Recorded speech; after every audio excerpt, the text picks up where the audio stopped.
Bulan Penghayatan Dharma Sekolah Tinggi Agama Buddha Negeri Sriwijaya Tangerang Banten dinyatakan dimulai.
Sekolah Tinggi Agama Buddha Negeri Sriwijaya Banten sekitar seketika mengucapkan mahanuwun kepada Yang Mulia Bakti yang berkenan hadir pada malam hari ini.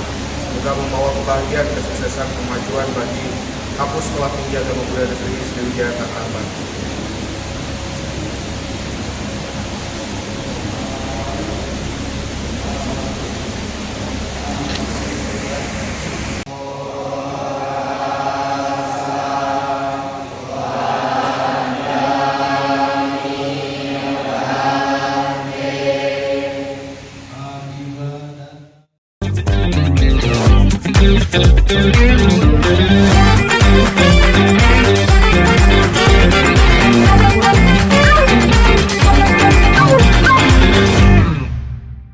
Namo tassa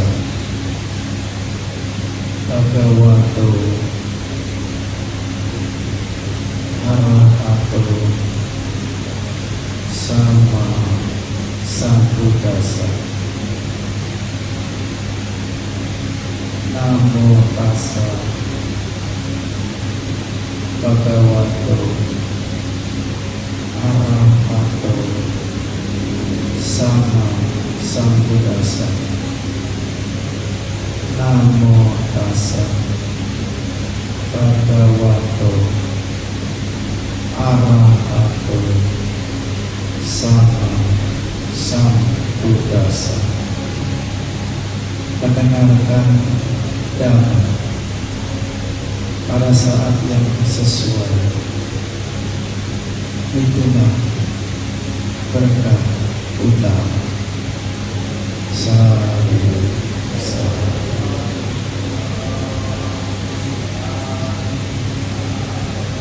Sebelumnya yang saya hormati ya para rektor, para dosen, para mahasiswa-mahasiswi yang hadir pada hari ini dalam rangka pembukaan SPD sebulan pendalaman dana yang tadi sudah diucapkan oleh ketua, tadi sudah dibuka, sudah resmi.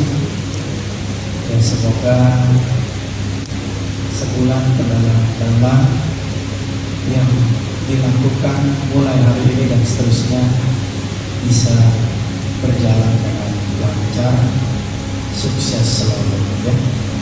Dan semoga para mahasiswa-mahasiswinya aktif, kreatif, inovatif, dan terus maju dalam dana. Namun sebelum saya menguraikan dana, saya tanya dulu berapa menit ini saya dikasih? Berapa menit? Berapa?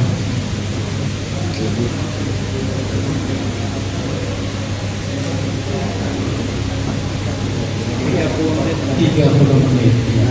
Karena sebelum saya kesini katanya cuma dikasih pesan singkat doang paling 10 sampai 15 menit. Tapi ya nggak apa-apa, saya coba. Sekali lagi mendengarkan dana pada saat yang sesuai adalah berkah utama. Jadi di sini adalah salah satu tempat untuk puja bakti, untuk mendengarkan dhamma saat-saat yang tepat, saat-saat yang sesuai. Dan ketika kita hadir di sini, datang ke sini, itu sudah berkah utama. Ya, jadi berkah utama itu bukan datang dari langit dapat rezeki, bukan ya. Kalau pengen dapat rezeki harus kerja, bukan ngarep atau minta-minta. Tapi ketika kita sudah hadir di wihara atau tempat yang masalah ini, mendengarkan dhamma itu sudah berkah utama. Ya, di dalam kitab suci dikatakan bahwa apabila kita mendengarkan dhamma, ada 5 manfaat dan 5 manfaat yang kita peroleh. Manfaatnya apa saja? Yang pertama, kita dapat mendengarkan dhamma yang baru. Yang kedua, setelah mendengarkan dhamma, kita mendengar dhamma lagi menjadi lebih mengerti, lebih jelas, lebih paham. Itu manfaatnya yang kedua. Manfaat yang ketiga yaitu melenyapkan keraguan-raguan ajaran Sang Buddha. Yang ketiga. Yang keempat yaitu meluruskan pandangan. Selama ini pandangan kita salah tentang agama Buddha. Setelah memahami dhamma, kita tidak salah dalam pandangan. Yang kelima, dengan mendengarkan dhamma, batin kita akan bahagia. Ya? Gak ada orang datang ke wihara itu setelah pulang terus sakit-sakitan, tidak ada. Umumnya batinnya bahagia. Nah, di sini saya akan mengambil contoh ya tentang dhamma yang saya akan berdasarkan kitab suci ya. Ada 4 macam bahaya yang pasti akan muncul di dalam diri kita. Ya, ada 4 macam bahaya. Mungkin selama ini kita sebagai manusia sering menghindari bahaya-bahaya. Nah, seperti misalnya banjir ya.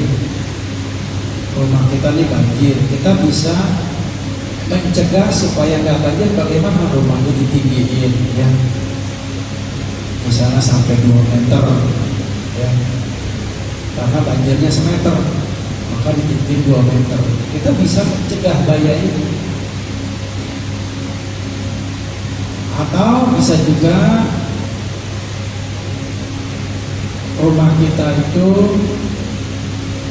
kalau hujan, kehujanan, ini termasuk bahaya juga. Bagaimana supaya nggak kehujanan? Ya gentengnya dibenerin, diganti yang lebih baik. Termasuk juga ada perkelahian, ya. Nanti takut diserang, kita bisa mencegah bahaya ini bagaimana? Ya mungkin rumahnya bisa pagarnya ditinggiin, ya, supaya nanti kalau ada maling atau ada pencuri atau ada yang berkelahi kita lebih aman, ya. Ini termasuk bahaya. Bahaya seperti ini bisa kita hindari, bisa hindari. Tetapi dalam ajaran Sang Buddha, 4 bahaya yang saya uraikan ini tidak bisa dihindari. Siapapun orangnya, apakah dia suci, apakah dia punya apinya, kemampuan batin, kesaktian, nggak bisa dihindari juga. Apalagi manusia-manusia biasa, 4 bahaya ini tidak bisa dihindari. Bahayanya apa saja? Yang pertama, ya. Yang pertama adalah usia tua. Ini termasuk bahaya. Yang kedua, bahaya yang kedua adalah sakit. Usia tua, ya, usia tua, sakit. Yang kedua sakit yang tidak bisa dihindari. Yang ketiga adalah bahaya kematian, ya, ini tidak bisa dihindari. Yang keempat, apa itu bahaya? Yaitu karma buruk. Karma buruk tidak bisa dihindari. Jadi 4 bahaya ini kita tidak bisa menghindari. Apakah dia sakti, suci, ya apalagi umat awam yang ditanya kan, nggak bisa menghindari. Tidak percaya, kita buktikan sekarang juga. Yang pertama, usia tua. Ketika manusia dilahirkan, mula-mula jadi bayi, jadi anak-anak, jadi remaja, lama-lama jadi dewasa, kemudian lama-lama lagi jadi orang tua. Semua makhluk akan seperti ini. Yang dulu, yang wanita itu usianya waktu masih sweet 17, kelihatannya kece, ya, mukanya indah seperti bunga mawati, ya, jalannya seperti kancil, ya. Mereka itu kalau jalan di depan laki-laki selalu disuitin, swimming, ya, gitu. Karena usianya sudah masih sweet 17. Tapi setelah usianya sweet-sweetan, artinya sudah tua, ya. Biasanya kalau udah tua, giginya tinggal 2. Kalau duduk senangnya di jendela, udah tua begitu, ya. Nah, kalau sudah tua begini, kita mau menghindari usia tua bisa nggak? Nggak bakal bisa. Bisa Banteng pergi aja ke dokter di luar negeri, ke Korea. Iya, kalau masih usia 50, 60 masih oke. Masih bisa. Jadi perempuan itu kalau masih 60 itu bisa dirubah. misalnya hidungnya dioperasi ya supaya mancung kayak burung beo ya, giginya itu bisa ditanam ya, satu tanam itu 10 juta ya. bisa dirubah-rubah. Kalau yang murah nggak ditanam, bisa dicelapotin begitu. Nanti dia sambil sikat gigi sambil nyanyi ya, nyanyi Aku Cinta Padamu misalnya ya. Itu yang murah, nanti masukin lagi ya. Tapi kalau yang mahal dia enggak, jadi dipaten. Tapi 10 juta satu gigi. Menurut ilmu kesehatan, gigi kita ini orang dewasa jumlahnya ada 32. Nah, tinggal dikaliin aja kalau mau dicoba ke kesehatan. Ya. Nah, supaya untuk menghindari usia tua, nggak bisa juga kalau usia kita sudah 70 ke atas. Kalau 60 masih kita bisa hindari, tapi kalau udah 70 nggak bisa. Andai kata kita pergi ke dokter minta dioperasi juga, dokter angkat tangan, bahkan angkat kaki, angkat koper dia pulang. Kenapa? Karena sudah nggak sanggup. Ahli kecantikan juga untuk mendari-dari orang yang sudah 70 tahun ini menyerah, dipakai bibir merah bukannya cantik malah kayak burung beo, hidungnya dimancungin malah kayak kuntilanak, karena sudah tua, nggak bisa udah 70 kan ya. Mukanya dipakai bedak bukannya cantik malah kayak kuntilanak. Kenapa? Karena sudah tua, nggak bisa. Wah, males ngedangkan lah sama si itu kan udah 70, dia tetap pengen cantik, nggak bisa. Kalau 60 masih bisa. Jadi makanya dikatakan di dalam agama Buddha ada 4 bahaya yang tidak bisa dihindari, yaitu usia tua. Makanya para mahasiswa-mahasiswi di sini semua mumpung masih muda ya, usianya baru sweet seperti sebelum kita sweet-sweetan ya. Ini kesempatan kita belajar dhamma di sini, apalagi ini hari SPD sebulan pendalaman dhamma. Jangan ragu, jangan bimbang, terus semangat. Jangan mikirin nanti kalau saya SPD kira-kira dapat somai apa enggak, dapat bubur apa enggak, malah mikirin makanan dulu. Ya. Kurus enggak, gemuk enggak, mikir dulu. Jadi ketika kita usianya masih muda, ini kesempatan emas untuk melakukan apa? Aktivitas yang baik, seperti belajar, ya rajin belajar, rajin mempraktekkan sila. Yang tadi sudah mengambil sila, berusaha untuk tidak melanggar sila, ya berusaha sekali lagi. Berusaha untuk bermeditasi, berusaha untuk berbuat baik sebanyak-banyaknya. Ya. Kadang-kadang orang berpikir begini, Bante, saya mah nggak mau kewihara. Loh kenapa? Karena usia saya ini masih muda. Nanti kalau saya sudah dapat jodoh, saya janji kewihara.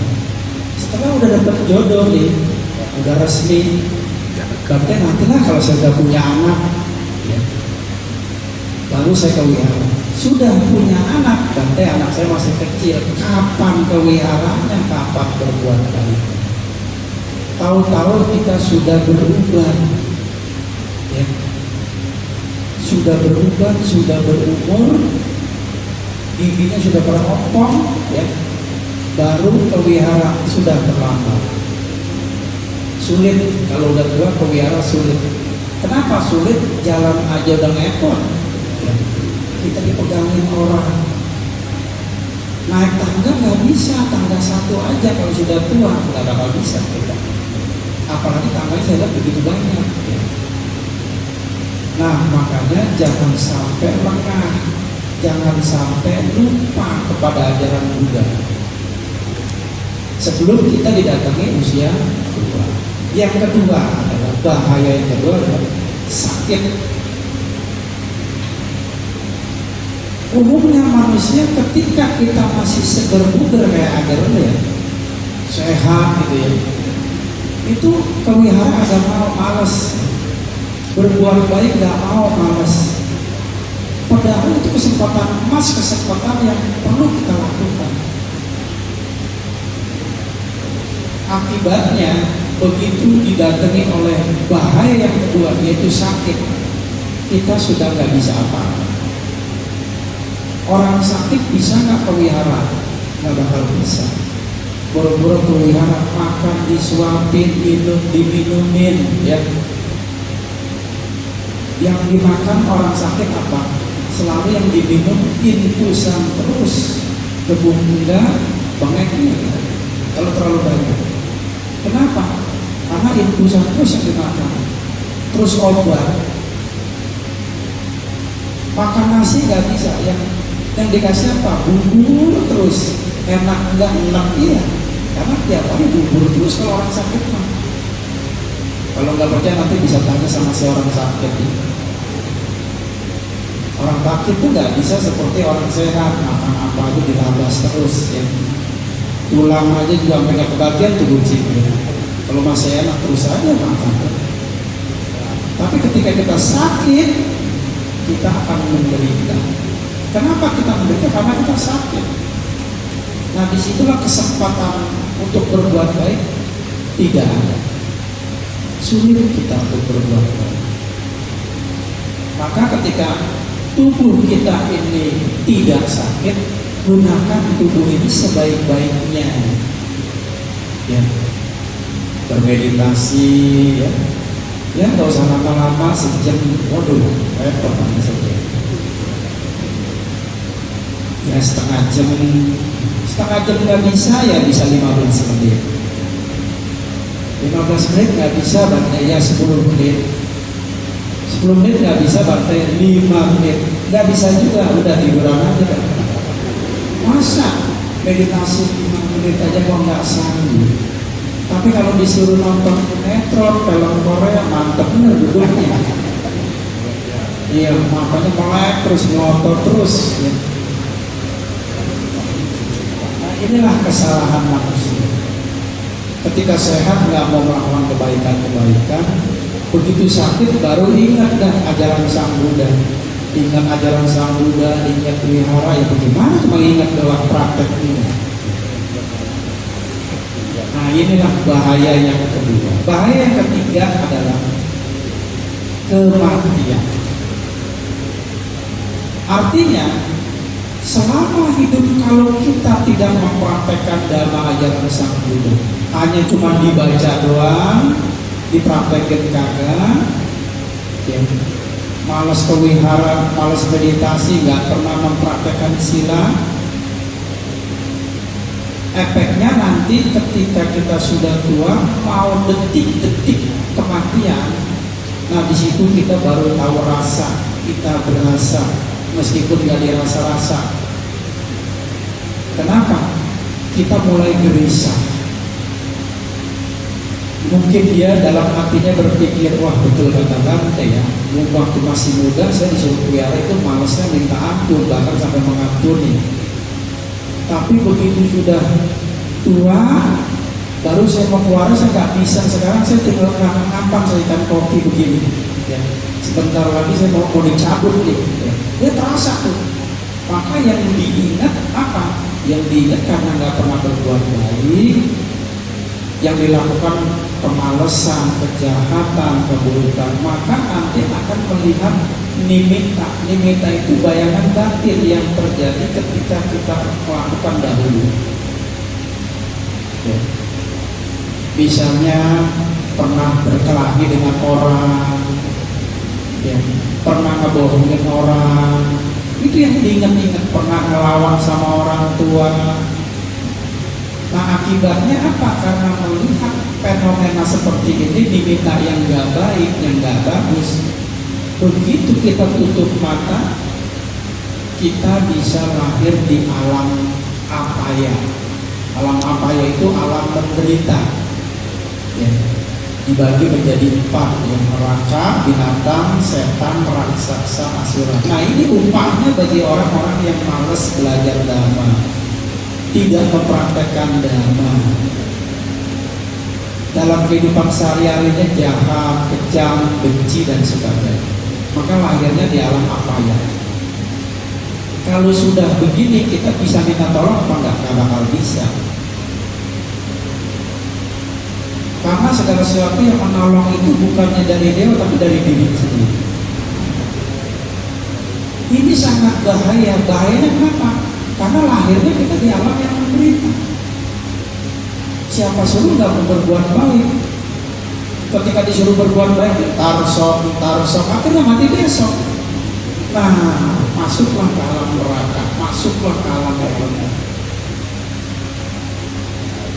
Maka kesempatan lahir di alam manusia ini, mumpung masih sehat, masih muda, sebelum ada 4 bahaya ini, kita berbuat baik. Ya. Yang terakhir adalah bahaya apa? Yaitu karma buruk. Ketika saya menguraikan ini, ada yang protes, bahkan karma baik itu bukan dibahas, itu bukan bahaya. Yang saya maksudkan bahaya itu keburukannya ini bahaya. Kalau itu kebahagiaan lah. Maka bahaya yang keempat, karma buruk. Karma buruk tidak bisa dicegah. Siapapun orang, sekalipun sakti mandraguna, kalau dia sudah berbuat nggak bisa dicegah. Ya contohnya ada cuplikan cerita sedikit aja ya. Karena kalau banyak-banyak matanya ngeliat-ngeliat, ujung-ujungnya tidur. Oh, ya. Kitanya bilangnya tahu, keluarnya nggak tahu ya. Nah kasih cerita dikit aja ya, nggak usah banyak-banyak. Kalau kebanyakan nanti kenyang, siang ya. Kasih dikit aja. Ceritanya Monggalana. Nah Monggalana itu sebelum menjadi Monggalana, itu seorang rumah tangga. Nah dia pernah menyiksa ibunya, ayahnya. Waktu dibawa ke hutan, ya, ayah ibunya itu dibawa ke hutan. Lalu supaya dia tidak disebut membunuh, dia pura-pura, ayah ibu ini ada perampok mau membunuh kita. Sudah anakku, kamu lari saja. Nah dia sendiri yang mukulin ayahnya dengan ucapan yang berpura-pura seperti kayak perampok. Lalu orang tuanya bilang, sudah tinggalkan, aku sudah tua, biar meninggal gak apa-apa. Lalu sebenarnya yang memukulin dia, yang membunuh dia. Nah akibat karma buruk membunuh orang tua, maka dia lahir di alam neraka.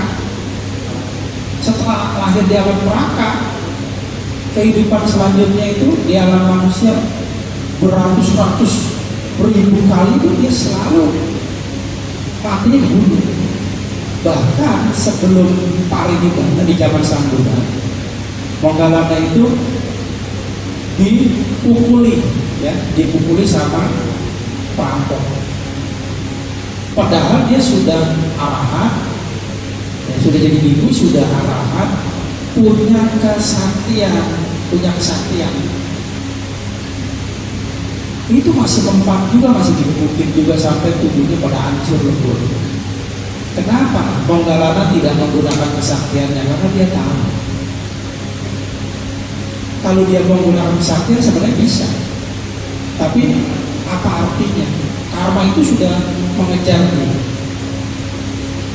Ya, mula-mula dia gunakan kesaktian, begitu mau dikeroyok, dipukul, dia hilang. Ya. Untuk kedua kalinya dia menggunakan kesaktian lagi. Dia tahu sama perampok. Ternyata begitu dia mau disergap, hilang lagi.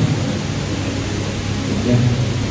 Tapi Monggalana melihat secara hukum karma ini tidak ada artinya. Dia akan mengejar terus, maka dia nggak menggunakan kesaktian. Ya sudah, dia terima. Memang ini sudah karma. Agar dipukul, digebukin. Nah itulah bahayanya. Jadi karma kita ini bisa berbuah kapan saja bisa berbuah. Ya apakah setahun lagi, 2 tahun lagi, ya, dia pasti berbuah. Ini bahaya. Maka itu supaya kita tidak terlalu meninggalnya tragis, ya sekarang kita banyak berbuat baik. Terus dalam kehidupan sehari-hari, apakah berdagang, menjalankan sila, meditasi, andai pun karma itu berbuah, dia tidak tragis, ya, tidak berat. Ya misalnya gampangnya, ya ada orang diramalkan, ya, di terawang istilahnya, orang ini bakal mati ditabrak mobil, karmanya berdua. Tapi sekarang dia nih berdana, menjalankan sila, mempraktekkan atas sila, terus dia berbuat baik.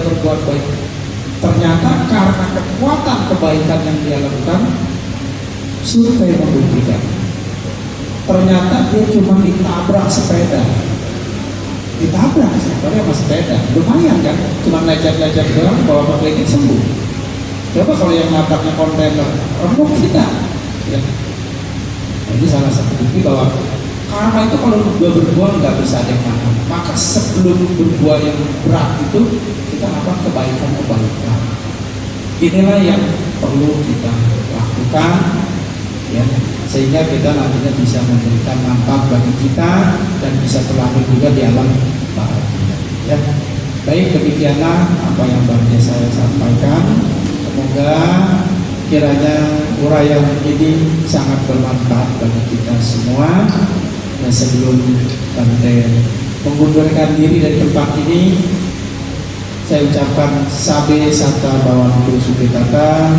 Semoga semua makhluk hidup berbahagia. Ya, sekali lagi selamat ya atas dibukanya sebulan pendalaman dhamma ini. Semoga bisa dilakukan dengan baik, dipraktikkan dengan baik. Mengikuti bulan pendalaman dhamma di Sekolah Tinggi Agama Buddha Negeri Sriwijaya, Tangerang, Banten. Mulai hari ini tanggal 22 April tahun 2024 sampai 23 Mei tahun 2024. Selamat mengikuti.